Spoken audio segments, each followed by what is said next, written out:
Kumin Krismas jing kar hei chita ruam vel te trio chumin lo bo chu maya sea of cloud kan mure ta ni hei zo kho sang te alang det ta zembo ka chim pila chon chite phai chim pil boka ral la dewa san so tuirial phai te po chim le kani so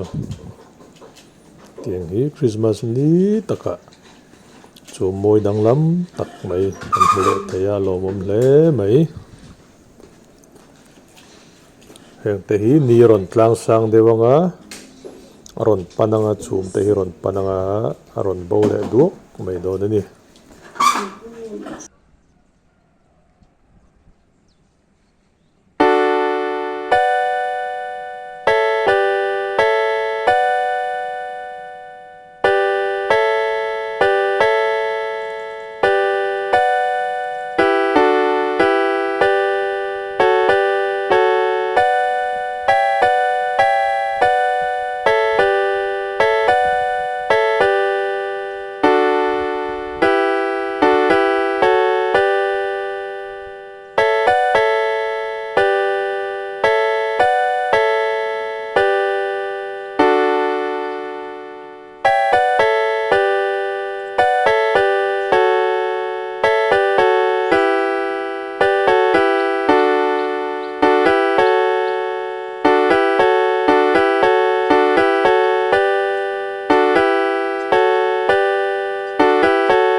A few minutes later.